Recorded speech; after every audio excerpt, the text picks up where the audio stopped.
Hi all, life another video, another share guys, another POV. So ngayon magbibigay tayo ng point of view sa isang shared post ni Dodong Ruel of Malalag. Patama, tamang parinig lang or patama sa mga toxic people. Anyway, sa bago ang lahat, don't forget to support and subscribe Kuya Val Santos Matubang, Ate Ina Vlogs, Kalinga Prab, Ruel of Malalag, Rachel Morales Vlog. Ay nako guys, maraming salamat sa support at pagmamahal at syempre sa mga hindi pag-skip ads. Ayun guys, salamat at mabuhay tayong lahat. Hala, sino ba tong mga toxic na to? Kilala nyo ba? May kilala ba kayo na toxic? Or may kilala ba kayong toxic na tao sa paligid-ligid nyo? Kahit na except sa mga basher ni Rachel or ni Ruel, meron ba? Kapag meron, ano bang dapat gawin? At ano bang mga sinyales ng mga taong ito to be considered as one? Ay, nako, to be considered as toxic? Ay, no way. So guys, sa live ko actually, maraming mga namumblema kasi maraming basher si Rachel at si Ruel. Meron akong tips para sa inyo kung paano ko i-handle yung mga basher ni Rachel at ni Ruel. Though, nasasaktan din naman ako a little bit only because I know my ladies are stronger, diba? Strong sila at hindi sila magpapatalo sa mga simpleng sinasabi ng mga taong ito. So, here's the technique guys. Huwag kayong maasar sa mga bashers. Dapat ang mga bashers ang maasar sa ating mga positibong tao. Dapat ang mga basher ang mas lalong mabuisit. Well, hayaan nyo silang mabuisit sa araw-araw sa totoo lang. Because kung ano mang nararamdaman nilang mga negatibo, ay hindi mo na problema yon. Problema na nila yon. Pagkatapos ng live na yan, kung saan sila, live na namamahay, i-absorb nila yung mga galit na yon. At sino bang magdadala ng anger na yon kundi sila pa din naman, diba? So, do not waste your time or energy para labanan tong mga basher na to because you can't do or you can't undo their anger na hindi mo rin alam kung saan o kung anong pinaghuhugutan o saan nanggagaling yung galit nila kay Rachel or kay Ruel. Diba? So, maybe they are just toxic people. Ay nako, marami tayong mga toxic people na kilala, diba? So, may kilala ka bang isa? So, isa ito sa mga shinare ni Dodong Ruel sa kanyang FB page at i-reveal na natin. I-reveal talaga. So, guys, ito na nga yun. Saan na ba? So, here ito, how to be a non-toxic person. Oy, nako, challenge to sa mga basher, diba? Challenge to sa mga toxic. Hay, nako.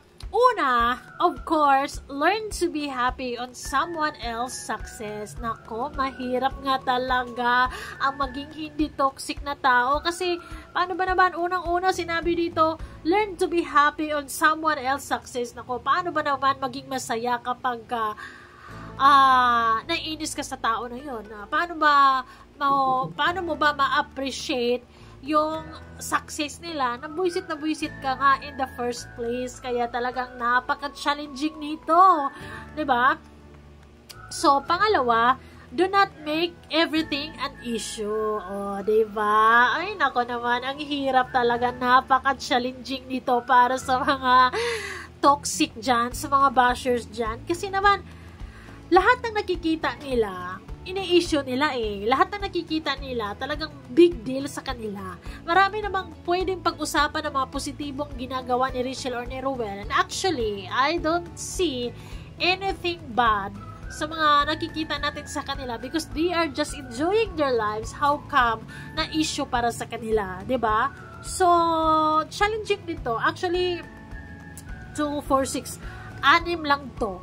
Pero napaka-challenging to para sa mga taong hindi nakakaintindi or hindi nakaka-appreciate or puno ng bitterness sa puso. Pangatlo, mind your own business. Ay naku, mahirap to. Ito yung pinakamahirap. 'Diba? Kasi once na basher ka, hindi ka mapakali eh. Once na basher ka, hindi pwedeng manahimik eh. 'Di ba? Once na basher ka, hindi kasi pwedeng tatahimik ka lang o upo-upo ka lang, talagang maghahanap ka ng kakampi mo ng mga niga. 'Di ba? Hindi mo pwedeng pabayaan na lang na uupo-upo ka na lang diyan at tatahimik. Of course, hindi. Talagang pakialaman mo ang lahat ng mga nangyayari sa kanya kasi basher ka nga. 'Di ba? So, pang-apat, don't envy what others have. Ay, nako, mahirap to. Challenge din to. Nako, iba talaga. Ay, paano ba namang hindi ka magsiselos or may inggit? Mostly nga kasi sa mga bashers, they are the mirror or reflection ka sa buhay na gusto nila na never nilang ma-achieve. And then, how come na meron ka? Diba? So, talagang bitter sila. Diba? So, mahirap para sa mga bashers nang hindi magselos, nang hindi mainggit. Nako, napakahirap yan. Napaka-challenging yan. Of course, pang-5 guys, ilalaban natin to kahit may sipon. Never use someone's past against them. Ay, nako, hindi nila na maiintindihan. Kasi mostly sa mga bashers guys, kung anong mga past na nakaraan mo, ng mga hindi na magandang kaya-aya ng mga bagay na posibleng nagawa mo, yun yung gagawin nilang bala para saktan ka, di ba? Yun yung nila, yun yung parang ticket or parang title, entitled sila na gamitin yun para masaktan ka. Hello, you can't change the past, that's the reality. And para maging masaya ang buhay mo, huwag mo nang balikan yung past mo kasi tapos na yun, hindi ko na mababago yung past. Kahit magtabling-tabling ka dyan, kahit anong gawin mo, kahit iiyak ka ng dugo, wala na, hindi na magbabago yung past mo. But then there's always a room for a better change, 'di ba? 'Di ba nagbabago ang mga tao and hindi mo pwedeng tuldukan yung mga tao dahil sa nangyaring past niya. Of course, ang pinaka-challenging sa lahat, be kind. Ay, walang ganito. Never maging kind ang mga bashers. Never maging kind ang mga utak talangka kasi imbis na maging maging inspirasyon ka sa buhay nila, ay hindi, never, ever. 'Di ba? Parang sa kanila ay isa ka sa mga hindi magagandang ehemplo na nakita nila at isa ka sa mga consider na hindi magandang bagay na nakita nila or na 'di ba? Never maging kind yung mga bashers or never maging kind ang mga toxic person. Talagang mas happy nga sila kapag nasasaktan ka, mas happy nga sila kapag mayroong mga hindi magagandang nangyari sa'yo, diba? Actually, they always celebrate those things na hindi maganda kapag mahirap maging basher, mahirap maging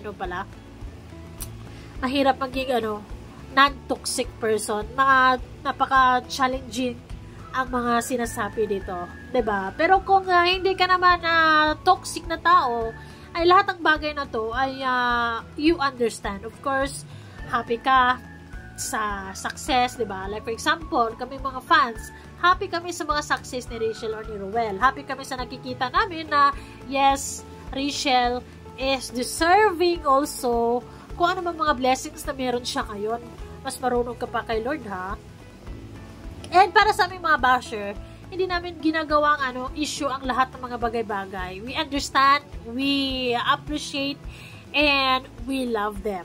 Diba? Mind your own business. Hinayaan namin silang maging masaya. Diba? Hindi namin dinidiktahan, dapat ganito ka, dapat ganyan ka, dapat bawasan mo ganito ka.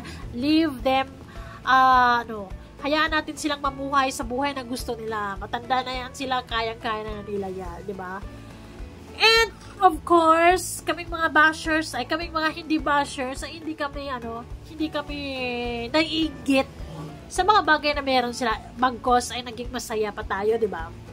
Never use someone's past, ay hindi rin kami, mga tao na parang nag-uungkat ng mga dapas. Dahil ay lahat naman tayo may mga dapas. O sino bang mga walang dapas dyan? Masaya ka ba kapag laging pag-usapan yung past mo, lalo na pag hindi maganda? Be kind, of course. We are kind sa mga lodi natin. Kasi masaya kasi tayong sinusuportahan sila. Kaya talagang embrace positivity and avoid negativity lang dapat, ganun.